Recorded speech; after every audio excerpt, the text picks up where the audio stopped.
Tonight, fireworks on Parliament Hill over the SNC Lavalin affair. They are taking direction from a hitman from the PMO. Something was really wrong here. Opposition outrage as Liberals shut down testimony from the Ethics Commissioner. So, what happens now? Can you give Daddy 5?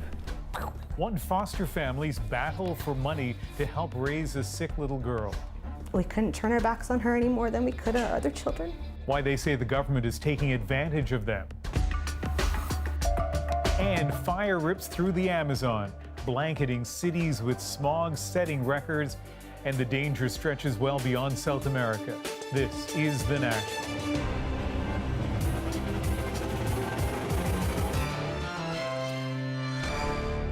Just weeks before an election call, and all parties are bracing for the battle to come.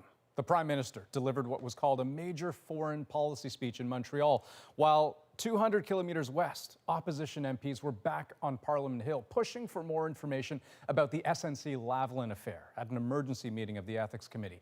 They want to hear from the Ethics Commissioner after his report said Trudeau broke conflict of interest rules. But as Salima Shivji tells us, they're not getting what they want. Thanks again. Hours before the meeting, the leader of the Conservatives was trying to shame Liberal members of the Ethics Committee. 6 Liberal MPs, Frank Baylis, Mona Fortier, saying they should vote for the Tory motion to hear from the Ethics Commissioner. Inside the committee room, demands for answers. So given that this was not about jobs, the most important question I want to ask is what motivated this? We need to know how extent was the interference and the obstruction. All while Mario Dion waited on standby to testify about why he ruled Justin Trudeau broke the law and answer opposition questions about why the clerk of the Privy Council office kept some evidence off limits from Dion, citing cabinet confidentiality. Either we have the rule of law in this country or we don't. I don't think this is a partisan issue. I think it's systemic. I think it's shocking that the senior civil service of this country could be manipulated by a transnational corporation in this fashion. But those arguments didn't sway most Liberal members who flexed their muscle and used their majority. Mr. McKinnon? No. Madam Fortier? No. The motion is defeated. The one holdout, Nathaniel Erskine Smith, but for an unexpected reason. I think the Ethics Commissioner's conclusions are actually legally flawed in many respects, and I'd like to ask him some questions about his legal mistakes. Afterwards, anger and accusations, but not much surprise. They joined the Prime Minister in attempting this cover-up. They are complicit. What the Prime Minister did is a resignation offense. It's a question for him to decide if he should resign. What were the Liberals so frightened of? While the Liberals had some accusations of their own. This is a partisan game, so I think we all know that on the eve of an election, this kind of partisan gamesmanship by the opposition is what it exactly appears to be. And that's where the Liberals want this to end, hoping that voters aren't tuned in and that minds were made up on this issue months ago. Buoyed surely by the latest polls showing the damning ethics report not making much of a dent, with the Liberals and the Tories neck and neck, and the election around the corner. Salima Shivji, CBC News, Ottawa. Now, Justin Trudeau wasn't talking about that controversy today, focusing instead on policy here at home and around the world. He was touting what he considers to be his foreign policy wins, even as he navigates a frosty relationship with China. Katie Simpson now on Trudeau's message for Beijing. In a room filled with foreign policy buffs, Justin Trudeau delivered a speech sounding more like a candidate than Prime Minister. The Conservatives envision a world where Canada hectors from the sidelines. Attacking the opposition, praising NAFTA and his relationship with the U.S., he also acknowledged Canada's biggest challenge ahead. We must recognize that China is a growing power and increasingly assertive towards its place in the international order. Canada has been the target of Chinese backlash since the arrest of Huawei executive Meng Wanzhou in Vancouver on an American extradition request. In retaliation, Beijing detained Canadians Michael Kovrig and Michael Spavor and blocked some imports, including canola. We do not escalate, but we do not back down. All of this will come up tomorrow when U.S. Secretary of State Mike Pompeo makes his first official visit to Ottawa. We will continue to work with Canada where we can diplomatically to help secure the release of these unjustly detained individuals in China. Canada would like Pompeo to make an even stronger statement, though the U.S. may be asking for some public support of its own. The Trump administration has failed to negotiate a trade truce with China, despite tariffs and personal interventions by the president. I am the chosen one. Somebody had to do it, so I'm taking on China. And I think that's what the United States would like to see, is that Canada is on their side, staunchly supporting the United States' vision of moving China into a rules-based market order. This former diplomat says whatever comes out of the visit, he's not expecting Canada's tensions with China to ease anytime soon. They're slapping us around and they're getting away with it. And the only way we're going to be able to, it's very hard for us to push back because we don't have that much that we can push back with. One way Canada and the U.S. can get China's attention is to weigh in on the protests in Hong Kong. Beijing has already told Foreign Affairs Minister Chrystia Freeland to mind her own business, a sign the pressure is working. Katie Simpson, CBC News, Ottawa. Now, even as tensions rise with China, the United States is having a very different sort of problem with another country overseas. Today, Donald Trump explained why he's backed out of a visit to Denmark. And as Paul Hunter tells us, Trump seems highly offended that his offer to buy Greenland was rejected so strongly. There it is, the place Donald Trump wants to buy and turn into America, the massive island of Greenland, even tweeting, tongue-in-cheek, that if it happened, he wouldn't do this. But when the Prime Minister of Denmark, whose kingdom includes Greenland, called Trump's idea to buy the place absurd, Trump's retort was to abruptly cancel an official visit to Denmark next month. Today, he emphasized it's because he flat out didn't like being labeled absurd. Denmark, I looked forward to going, but I thought that the Prime Minister's statement that it was absurd, it was an absurd idea, was nasty. I thought it was an inappropriate statement. All she had to do is say, no, we wouldn't be interested. Suddenly, in an out-of-the-blue international kerfuffle, the Prime Minister. It is with regret and surprise that I received the news that President Trump has canceled his state visit to Denmark. Other Danes were somewhat less circumspect. To me, it sounds like he canceled because his feelings are hurt. So if he's that stupid, I think it's good that he's not coming.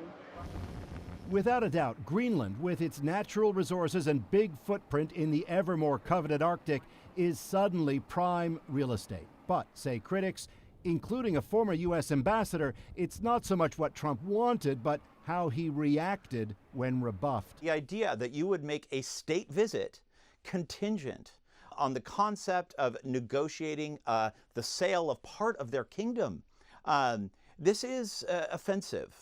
Or maybe it's not about that at all. Others were quick to point out that Trump's trip to Denmark would have coincided with that of another prominent American, Barack Obama, and that maybe Trump was worried he'd have less love, smaller headlines, so he pulled out. Plausible? These days, in this country, who knows? Paul Hunter, CBC News, Washington. Now, Trump also doubled down today on his controversial remarks about Jewish Americans. Yesterday, the U.S. president said he thinks Jewish people who vote Democrat are disloyal. This afternoon, he took it further, explaining who he thinks they're disloyal to.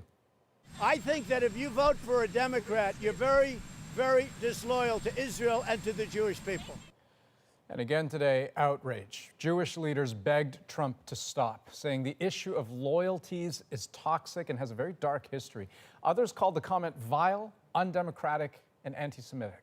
Some agree with the president, though, saying the position of many elected Democrats has become anti-Israel. Okay, to Ontario now. 13 days before the school year begins, the provincial government has laid out its plans for sex education. Premier Doug Ford drew heavy fire last year for scrapping the previous Liberal curriculum, opting to go way back to the way it was taught in the 1990s. Back then, there was no reference to things like consent or gender identity. Now, those topics are back, but the government's also broadening it out quite a bit. I think the focus of this curriculum is safety. We've made that a central foundation of success, and so there are many new improvements, dramatic enhancements. The new health curriculum adds subjects like cyber safety, concussions, cannabis, opioids, and healthy body image. When it comes to sex education, different topics will be introduced at different grades. So lessons about consent start early in grade 1, and that is years earlier than the original liberal plan called for. Sexual orientation gets studied in grade 5, down from grade 6, but gender identity will be tackled 2 years later in grade 8 instead of grade 6. Also, to satisfy parents who don't want their children exposed to lessons on homosexuality or gender identity, they're now going to get 15 days notice before they're taught, and they'll have the option to pull their kids from class. Now, on the political side, the Ford government's been accused of fumbling the message on various issues. So does today's announcement put out the fire or just fan the flames? Here's Mike Crawley. 4, 6, 8, don't go back to 98. Tens of thousands of Ontario students walked out of class last year over this. We're going to repeal the sex ed curriculum. In running for premier, Doug Ford promised to scrap what his predecessor Kathleen Wynne had put in place. The days of liberal ideology, indoctrinating our kids, they're done. The teaching. Today, this social conservative feels betrayed. Nothing has been repealed. Doug Ford lied. Tanya Granick-Allen ran for the Progressive Conservative leadership last year. Party members she recruited helped Ford win. He promised the parents and the children of Ontario that he would get rid of what he called liberal ideology being forced into the classrooms of Ontario. He has failed to do that. The Doug Ford, Kathleen Wynne sex ed curriculum is still in place. They may feel that their child... The Ford government is no longer talking about repealing the liberal curriculum. Well, we've dramatically enhanced it. We have made it more age appropriate. We've allowed parents to have a say. We've added new elements that did not exist. I think this is a wholesale improvement of that product. Let's face it, this curriculum is largely unchanged from the 2015 version. The NDP's education critic says the students of Ontario still lost a year of sex ed because of Ford. And for what? So he could show off to social conservatives at the expense of our kids? The new policy will make it much simpler for parents to withdraw their kids from sex ed classes. The biggest thing is that this gives the authority of education back to the parents. So this evangelical pastor is praising Ford. He has protected 2 million children from radical teaching, and this is a tremendous thing. I was part of the organizing team for the entire province. The students who walked out over Ford's sex ed rollback are also claiming victory. The outcry and the amount of people who wanted to support the 2015 curriculum by protesting, I think largely influenced his decision. Mike Crawley, CBC News, Toronto. Now, sex education can look pretty radically different in this country from province to province, and there's not a whole lot of consistency in what is taught when. For instance, children in 4 provinces are taught about sexual organs and health using proper terms as early as kindergarten. That's in BC, Alberta, Manitoba, and Quebec. But New Brunswick's curriculum leaves much of that until grade 6. Sexual orientation, that's taught in grade 3 in Saskatchewan and Nova Scotia, but grade 9 in Newfoundland and Labrador. And while every province teaches about sex, only Quebec's curriculum devotes time to love. Here's a quick look at some other stories we're following tonight, beginning in Vancouver, where a deadline has passed for more than 200 people to leave a homeless camp at a city park. Personally, I got my own place. I'm happy about that. But personally, I don't think some people don't want to move into, modular houses and stuff like that. BC Housing says it's relocated 75 people to what it calls safe and stable housing. Dozens remain at Oppenheimer Park tonight, though. Some are refusing to leave while others wait for help finding a place to live. A BC man accused of killing his 2 young daughters testified today in his own defense. Andrew Berry pleaded not guilty in the stabbing deaths of Chloe and Aubrey on Christmas Day 2017. Berry said he suffered a brutal attack, causing him to lose consciousness. When he awoke, he says he found his daughters dead. Berry's lawyers say that he was $25,000 in debt to loan sharks who had keys to his apartment when the girls were killed. And fire crews are at the scene of a huge blaze in Mississauga, Ontario tonight. It is so big it disrupted transit service and forced road closures. The flames sparked at a local business and sent up heavy smoke that could be seen kilometers away. No one was injured.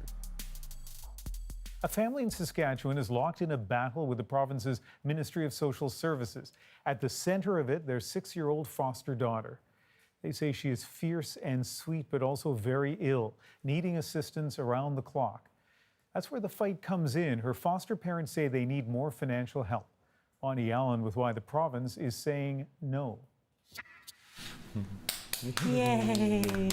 Aaron and Trevor McClellan brought their foster daughter home when she was just 2 days old. CBC has chosen to not identify her, so we'll call her Leah. Can you give Daddy 5?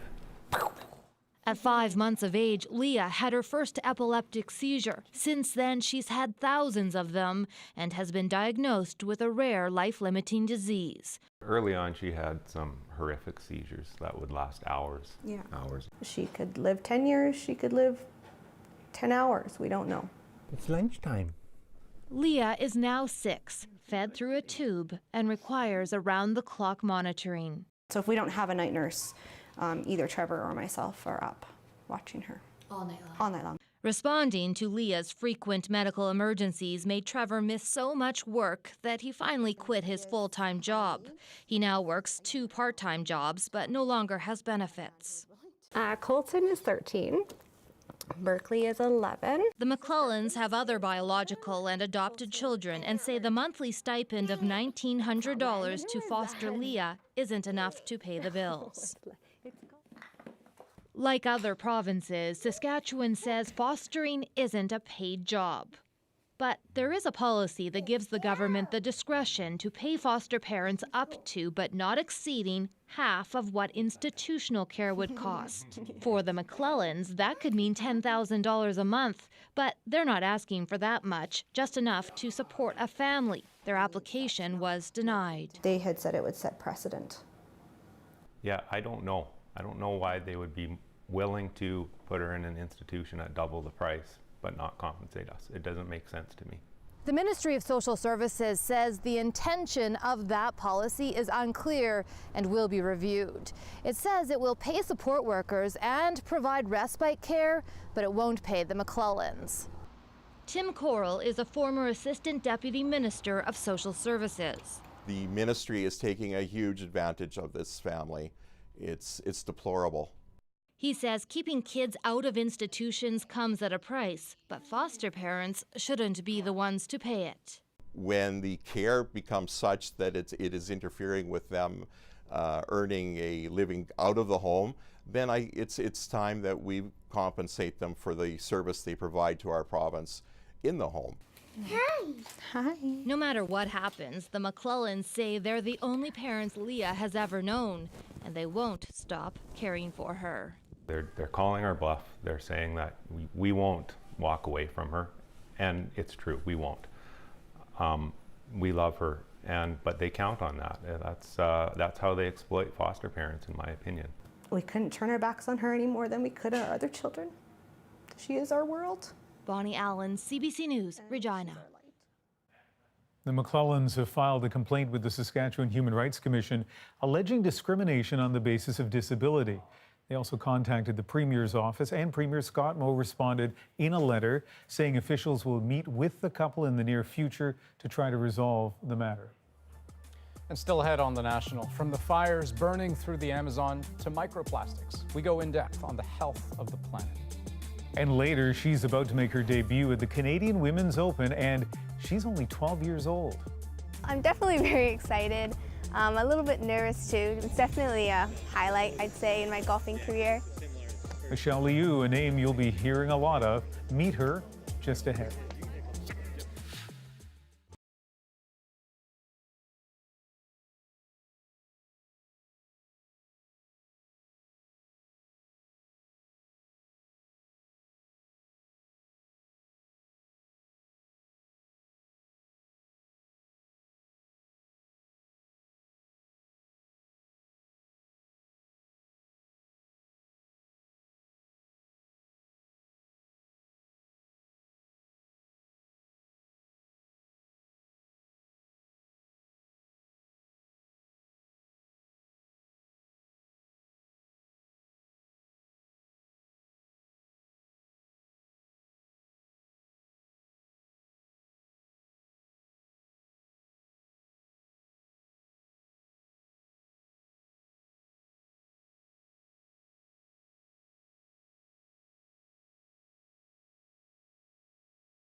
Tonight, we're going in depth on the environment with two stories about the state of the planet. In a moment, the World Health Organization looks at the impact of microplastics on human health. But first, the risks associated with a record number of wildfires burning in the Amazon rainforest. Brazil's Space Research Center says it's detected more than 74,000 fires this year. That's 83% more than last year.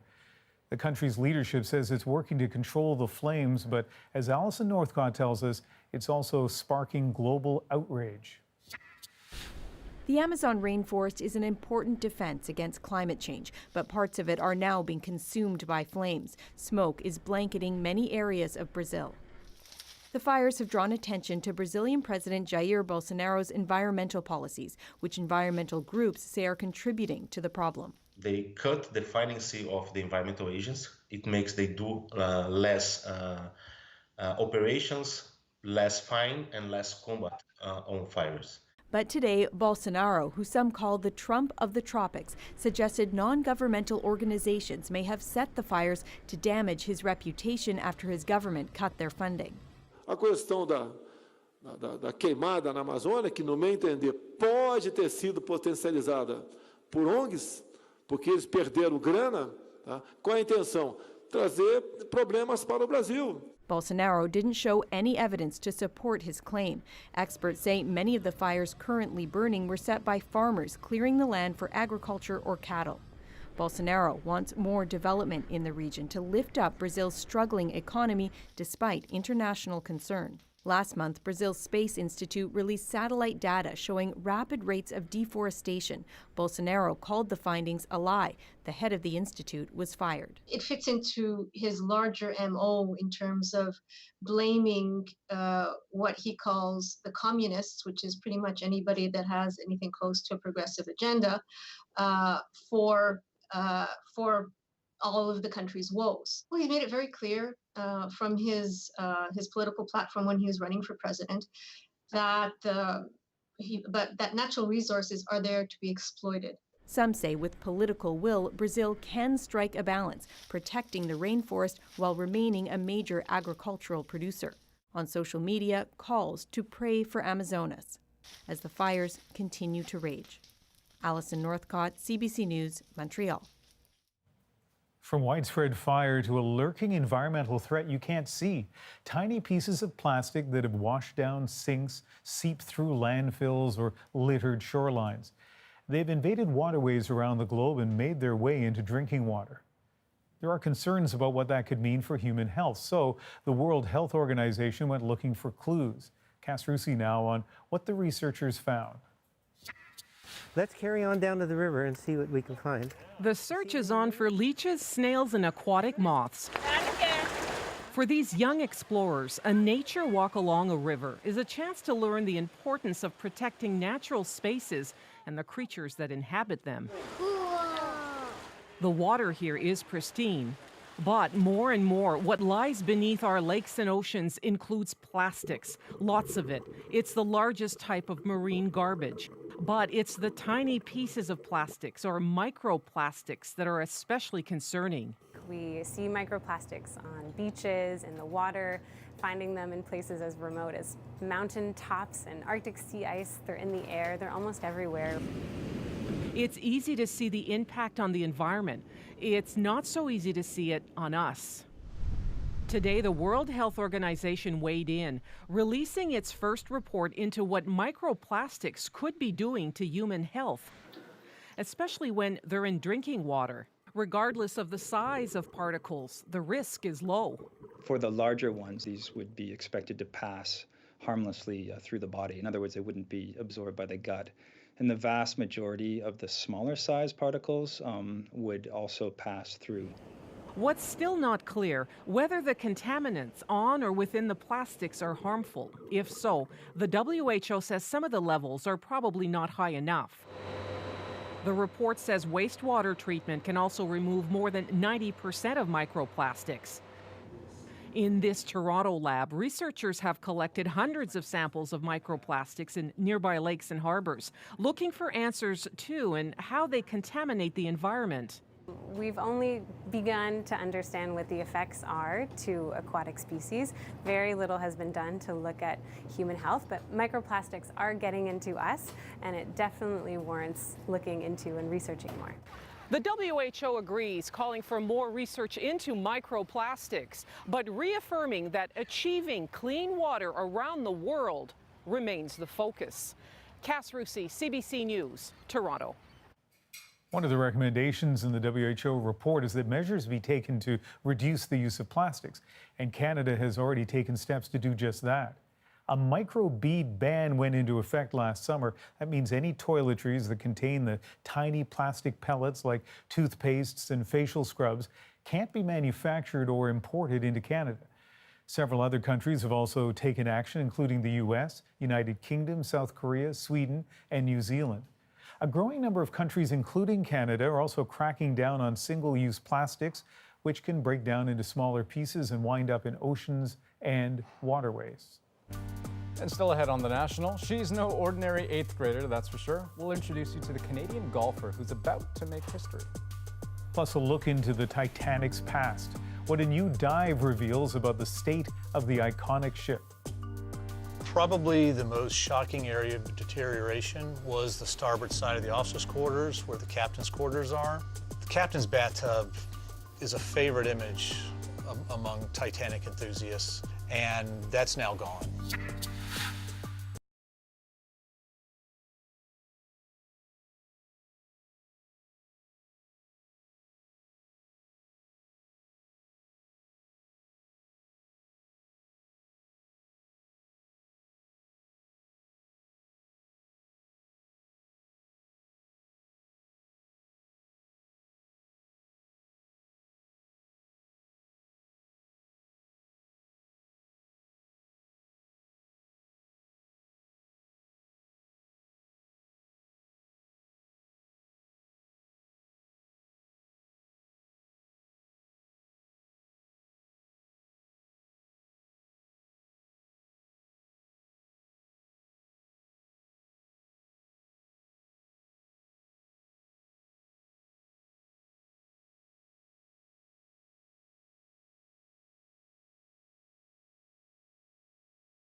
Welcome back. Clashes continued in Hong Kong today as pro-democracy protesters held a sit-in at a suburban train station.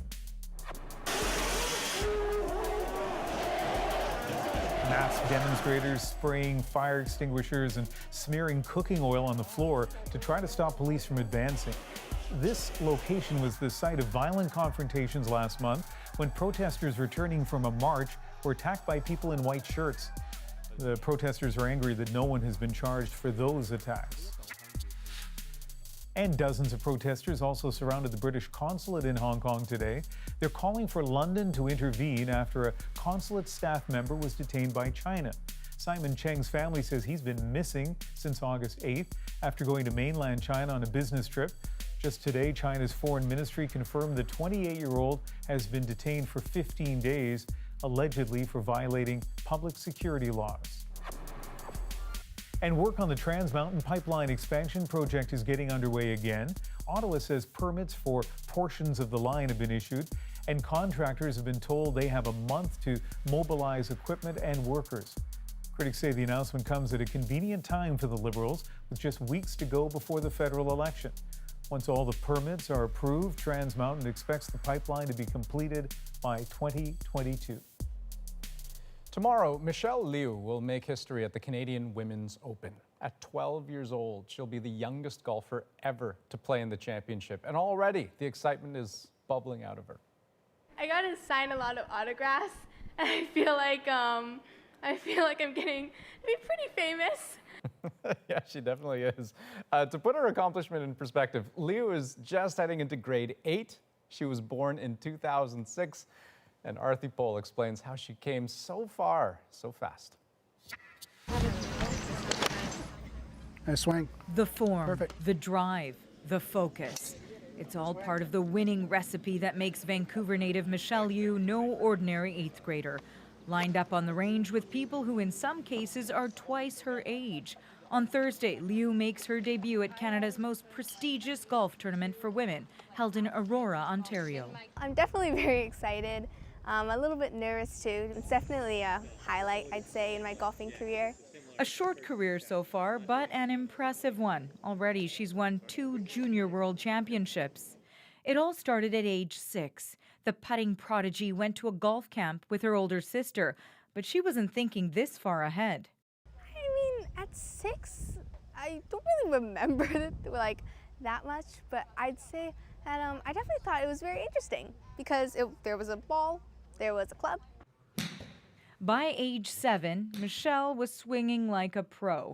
Her coach has been training aspiring golf pros for 28 years. In all of those 28 years, have you brought a 12-year-old to a professional tournament? No. This is a first. He's been training Michelle for 6 years. Move your foot back more. There's something special about Michelle. She's very strong-willed. If she has a bad shot, she can leave it alone and move on to the next shot. One of the players Michelle has been following closely, defending champ Brooke Henderson. She qualified for the Canadian Open when she was just 14 back in 2012. I think I feel a little bit nervous. Meanwhile, Michelle's mom is all nerves and excitement. She says for Thursday's first round, Michelle will have an international audience. Her grandma will come from China, and her dad will come, and her best friend. And while they remain focused on Michelle, the extraordinary 12-year-old will keep her eye on the ball. Arthi Pol, CBC News, Aurora, Ontario. And that history-making moment, Liu is scheduled to tee off at 1:03 p.m. Eastern. Very exciting. Still ahead on the National, analyzing the patterns to crimes with the help of an algorithm. We revisit the LAPD's controversial method of predictive policing. What effect do you think it would have for you to be put on something like a frequent offender list, or? I mean, marginalization. It would discourage me from thinking anything higher of myself.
I'm Jamie Poisson, and tomorrow on CBC's daily news podcast, Front Burner, a portrait of Justin Trudeau and how his streak of fearlessness plays into the highs and lows of his time in power as Prime Minister.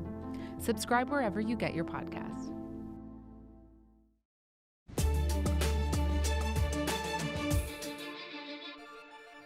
When you think of fighting crime, you probably think of responding to it. But what if you could predict it before it happens? As Kim Brunhuber first told us last year, the Los Angeles Police Department is trying to do just that with the help of computer algorithms. And not everyone is happy about it. Tonight, we revisit his story. Before the cuffs, Code 37, stolen vehicle. before the manhunt starts, Copy. Where you at? before the guns are even loaded. This is how it begins. One of the most state-of-the-art police systems originates here, with a stack of paper and a black and green screen. It's the data that matters and how it's crunched by a multi-million-dollar program to predict crime. Just any weapon or equipment directly. Roll call in almost every major police precinct usually sounds a little like this. Reminder to everyone about finding the dominant aggressor for domestic violence. But here in one of the busiest police stations in the country, Rampart Division in downtown Los Angeles, you'll also hear something else. 2A17, Howarth and Zizzo. You guys have Predpol? Predpol is a predictive policing computer program. Zoom in on the desk and you see what it's all about. Those little boxes, they show exactly where the computer predicts crimes will happen in the future. Zones that were drawn up not by a person, but by an algorithm. Here's how it works. The data that Predpol has for our particular division, Rampart, in 10 boxes we decided. Captain Jeff Nolte runs the LAPD's Rampart Division. Can you dial in and show us? Yeah, absolutely. So this right here is a view on the computer of what is sent to our officers every morning about 1:30 a.m. from Predpol. The officers are given this paper printout. The boxes are 500 square feet, so they are very small. The beauty is that we don't have to have an, somebody working crime analysis looking at all the trends, reading all the reports, suspect information, victim, and developing profiles. It's automatically given to us. So when you want to put their information in, you fill it all out? It's a machine learning algorithm that analyzes several years' worth of crime reports, like these. The principle? Crime isn't random. It follows a pattern. And if your math is good enough, you can be there when crime happens. I'm like 2 blocks out. Or better yet, before. Should be on the other side of this intersection here. On this shift, we will spend time in, or touch as the officers say, several of the division's 10 Predpol boxes with Sergeant Dave Rich. We've reached the first box, a residential neighborhood in the middle of downtown LA. So it just looks like any other neighborhood? Correct. Okay, so this area across the street from us right here has been identified as a problem area.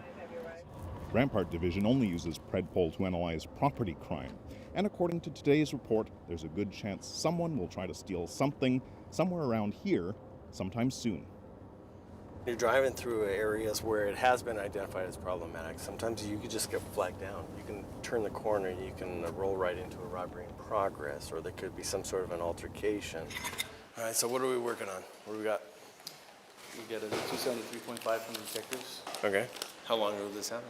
For law enforcement agencies, you can see the appeal. He could be hiding out over there. Okay. Yep. It makes sense to deploy resources where they're the most likely to do the most good. Is there any evidence that this actually works? So that's actually a harder question than you would think. Vancouver-born sociologist Sarah Brain spent 2 years here inside the LAPD headquarters, studying its use of predictive analytics. I think it's too early to say if it does lead to more effective policing, but I think it has the potential to, yes, because there is the efficiency aspect of it, where if you're allocating resources to where crime is actually occurring rather than sort of biased perceptions of where crime might be occurring, that's a good thing. But those who worry most about those biased perceptions wonder, can you trust the algorithm if you don't trust the police? Because there's another, even more controversial component to predictive policing. One that can be used to predict not only where crimes will be committed, but also By whom? Based on a scoring system.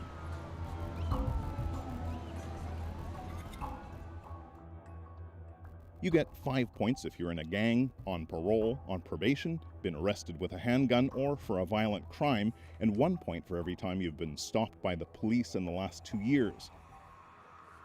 Every 3 months, the computer spits out a list of about 20 people, the Chronic Offender Master List. Everyone on that list is sent this letter from the chief of the LAPD urging them to change their ways. With the letter comes a list of community service providers, and at the end, a final wish from the chief. Good luck. We offer those resources to those folks and give them a way out. Officers are assigned to check in on these chronic offenders and take any legal opportunity to stop them. We shared a recent chronic offender bulletin with Sarah Brain. If individuals have these certain points values already, and then officers are encouraged when they're out on patrol to go out, stop, and talk to these individuals to continue gathering intelligence and further increase their point score, thus justifying their continued stopping day after day, it essentially turns into this cycle where it's impossible to escape. You want everything? That's why in some communities there's a growing fear. If the information fed into the computer models is biased, then the police data could become almost as dangerous as their guns. Baldwin Village, better known as the Jungle. According to LAPD statistics, it's one of the most crime-ridden areas in the city. For years, to help crack down on gangs, the LAPD has relied on official lists of known and suspected gang members. You're on that list. Yes. Yeah, so what effect do you think it would have for you to be put on something like a frequent offender list, or? I mean, marginalization. It would discourage me from thinking anything higher of myself. Like, in the Jungle, we met up with several people who ended up on those gang lists, even though they say they weren't and never have been gang members, like Anthony Robles.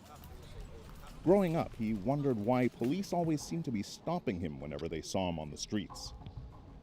One time they put me in the back of a police car, and as they're running my name in their little computer in the car, I'm watching them as they're doing it, and my file comes up. I seen it said gang associate, tagging crew, affiliate, or something like that, and I was like, wow, so this is why they're always harassing me, because they think I'm part of a gang. Now, some community groups are fighting back. So it's when you get stopped by an officer, he takes down your name, what you look like. Based in an area called Skid Row, the Stop LAPD Spying Coalition was founded to oppose police oppression and intelligence gathering. Who is Predpol going to target? We already know. Operation Laser. Now, volunteer Jamie Garcia is trying to warn the local community about the dangers of predictive policing. By driving algorithms and risk assessments with data, that somehow policing is becoming more effective, efficient, and fair. And I think that's really problematic because it's trying to mask policing how it's always historically been, which is impacting the Black and brown communities. Look closely at this list. Almost everyone on it is a minority. The suspects are probably going to look like the population. If you're taking the position that minorities are paranoid that Predpol is going to put a bunch of officers in one area in a box, I would argue that's part of what we should do. We have some information that we think this place is at risk, we should go there. But we shouldn't just use enforcement and suppression. Essentially right now, all of the new surveillance technologies and tools that can collect data on all of us, not just people who have direct police contact, that technology is moving so much faster than the laws and regulations to govern that activity. And so as such, it's kind of this like legal and regulatory Wild West. You think that eventually we'll see these types of tools be used in Canada? I think that we will, but I think in this instance, actually Canada being a little bit behind the US in certain ways might be a benefit rather than a drawback. Back on the beat in yet another Predpol box, an arrest for robbery. 1240 Roger. Broke into the apartment complex and stole a car. Started showing me all this surveillance. Supporters of predictive policing hope that one day it will prevent thefts like this. It's all for fighting. Every single time you have a Activists fear that, if left unchecked, eventually we might all have our own police file, our own score. Kim Brunhuber, CBC News, Los Angeles. Now, since that story first aired, the LAPD has decided to change parts of the predictive policing program. They plan to get rid of the part that identifies individuals who are most likely to commit a crime, and they plan to make the boxes of those hotspots smaller. Up next on The National, one Alberta woman's close encounter with an animal you don't want to find in your backyard. All of a sudden, I froze in my tracks because right ahead of us was the 3 grizzly bears. What happened next is tonight's moment. But first, in case you missed it, these are the first new images of the Titanic in nearly 15 years. They reveal that the world's most famous shipwreck has been disappearing at a rapid clip. Probably the most shocking area of deterioration was the starboard side of the officers' quarters, where the captain's quarters are. The captain's bathtub is a favorite image among Titanic enthusiasts, and that's now gone. That whole deck house on that side is collapsing. Microbes are eating away at the metal, turning it to rusty nubs that eventually dissolve. The glass in the portholes is much more resilient, eerie windows into the past. The Titanic was the largest ship of its age, launched from Southampton, England in 1912. It never reached New York, of course, the mighty ship striking an iceberg and sinking. More than 1,500 people lost their lives. I think it's still important to go down and visit the wreck because, of course, the wreck itself is now the only witness we've got of the Titanic disaster. All of the survivors have now passed away. So I think it's important to use the wreck whilst the wreck still has something to say. Researchers are now examining these pictures to estimate how long it will take the wreck to vanish entirely.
This summer, shocking murders, brilliant minds. I believe they were both struggling for control of the weapon. Building each case. One case at a time. And a life together. Murdoch Mysteries. What a mess. Mondays at 8 on CBC.